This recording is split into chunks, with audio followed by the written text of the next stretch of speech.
मैं आशीष धीमान विश्वकर्मा स्वागत करता हूं आपके अपने यूट्यूब चैनल उड़ान परिवार चाणक्य क्लासेज में। आज का टॉपिक हमारा CR फॉर्मूला है।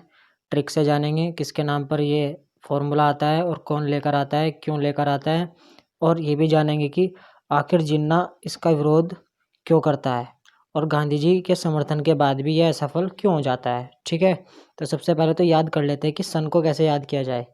ध्यान दोगे, देखो फॉर्मूला यानी कि 4, इसमें 2 बार 4 आता है, यानी कि 1944 में CR फॉर्मूला लाया गया था। तो एक तो डायरेक्ट सन ध्यान रखना है, CR फॉर्मूला कब लाया गया, 1944 में। ठीक है, उसके बाद था क्या है CR फॉर्मूला, है ना, इसको समझते हैं।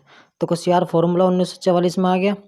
1944 में कांग्रेस और मुस्लिम लीग के मध्य सहयोग बढ़ाने हेतु कांग्रेस के वरिष्ठ नेता C राजगोपालाचारी, देखो C राजगोपालाचारी द्वारा अपने व्यक्तिगत स्तर पर अपने ही प्रयासों के तहत एक फॉर्मूला प्रस्तुत किया गया, एक फॉर्मूला दिया गया जिसको CR फॉर्मूला 1944 कहा जाता है। ठीक है, लाया क्यों गया था आप ये भी जान चुके थे। 1942 में क्रिप्स मिशन आया जो भारत में कई मुख्य बातें रखता है। यदि आपने नहीं पढ़ा है तो वीडियो में देख सकते हैं आप। ठीक है, तो वो कई बातें रखने के कारण भारत में कांग्रेस और मुस्लिम लीग में मतभेद हो जाता है, एक दूसरे के खिलाफ चल रही होती हैं। तो CR दास यानी कि C राजगोपालाचारी CR फॉर्मूला लेके आते हैं ताकि इन दोनों पार्टियों में सुलह हो जाए और ये एक हो जाए। इस फॉर्मूले की मुख्य बिंदु यानी कि मुख्य बातें क्या थी, अब उनको समझ लेते हैं। मुख्य बिंदु में CR राजगोपालाचारी कहते हैं कि मुस्लिम लीग कांग्रेस द्वारा जारी भारतीय स्वतंत्रता की मांग का समर्थन करे, कि जो कांग्रेस भारत की स्वतंत्रता चाह रही है तो मुस्लिम लीग भी उसका समर्थन करे।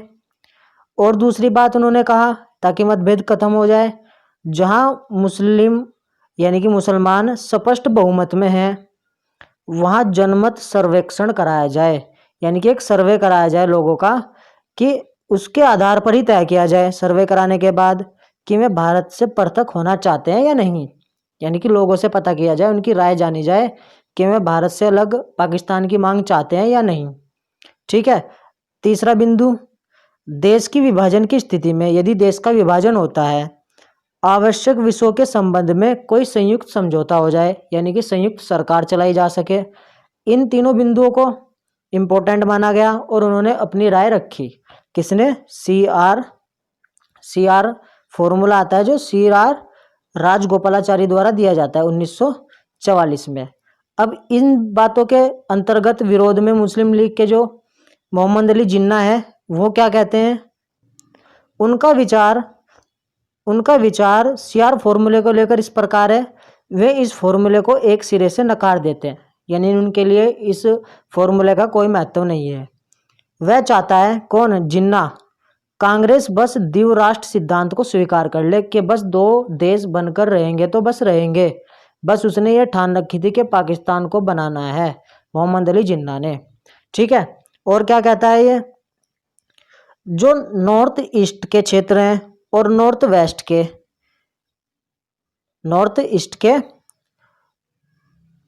ईस्ट वेस्ट नॉर्थ साउथ, यानी कि जो नॉर्थ ईस्ट के ये वाला हिस्सा है बंगाल की साइड का और पर्वतीय इलाका। ठीक है, फिर नॉर्थ वेस्ट इधर का इलाका जो वर्तमान में पाकिस्तान का है, इधर के इलाके में केवल मुस्लिम लोगों को ही मत देने का अधिकार मिले, न कि पूरी जनसंख्या को। ये भी उसने क्लियर कर दिया कि बस केवल और केवल मुस्लिम लोग ही मतदान करेंगे। जिन्ना साझा सरकार का भी विरोध करता है, यानी कि वो कंबाइंड सरकार नहीं चाहता क्योंकि उसको तो केवल अकेला पाकिस्तान चाहिए। गांधी जी के समर्थन के बाद भी यह फॉर्मूला असफल हो जाता है। ठीक है, इसीलिए यह फॉर्मूला असफल हो जाने के बाद नेक्स्ट वीडियो में हम पढ़ेंगे 1946 का कैबिनेट मिशन। ठीक है, आई होप आपको ये चीज़ें समझ में आई होंगी। यदि आई हैं तो प्लीज़ वीडियो को लाइक करें, कमेंट करके बताएं और चैनल को सब्सक्राइब कर लें जो हमारे न्यू साथी हैं। आज के लिए इतना ही। जय हिंद, जय भारत।